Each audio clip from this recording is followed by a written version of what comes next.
আপনার বুথে আজকে আপনারা বিক্ষোভ করলেন কমিশনের বিরুদ্ধে, কি কারণ, কি অভিযোগ? কারণ হচ্ছে একটাই, যে মৃত ব্যক্তির নাম এসছে। মৃত ব্যক্তির নাম হচ্ছে সৈয়ব আলী, ওরফে পিতার নাম হচ্ছে উমেদ আলী। মৃত ব্যক্তির নাম চলে এসছে অলরেডি।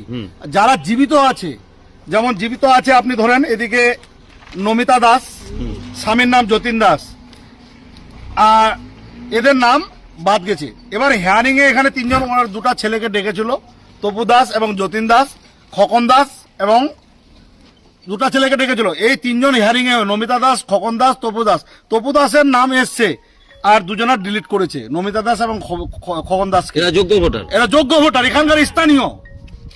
যে মৃত ব্যক্তি কি করে নাম চলে আসলো? এখানে তো হিয়ারিং হলো, লিস্ট দেখছে, দেখার পরে মৃত ব্যক্তির নামটা কি করে আসে, ও ডেথ সার্টিফিকেট সহ ওখানে অটোমেটিকই তো কেটে যায়। আজকে এটা স্পষ্ট বোঝা যাচ্ছে, এআরও যা করছে মনমানি করছে, সাধারণ মানুষের জীবন নিয়ে খেলা করছে। আজকে যিনার নাম ডিলিট হয়েছে, আজকে বাড়ি তালা বন্ধ করে তুমি কোথায় গেছে কোনো আমরা খোঁজ পাচ্ছি না। কাল থেকে আতঙ্কে ঘর ছাড়া হয়েছে। ওনার বৌমারাও খুঁজছে। যে মৃত ব্যক্তি মারা গেছে, যার ডেথ সার্টিফিকেট, ওনার এখানে পরিবারের লোক আছে।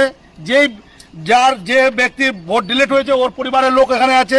আমরা চাই যারা ন্যায্য ভোটার, যারা এখানকার স্থানীয়, ওরা কেন ওদের নাম থাকবে না? ওরা হিয়ারিং এ গেছে, ডকুমেন্ট দিয়েছে সম্পূর্ণ।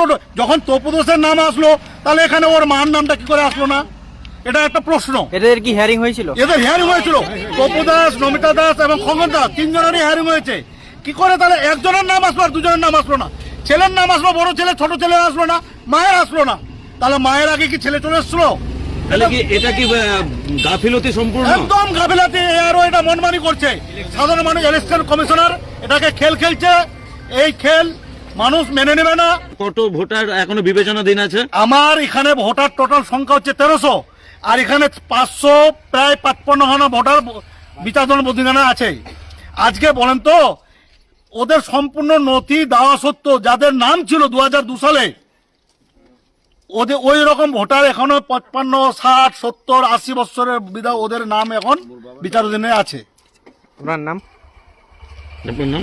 আমার নাম কামাল উদ্দিন।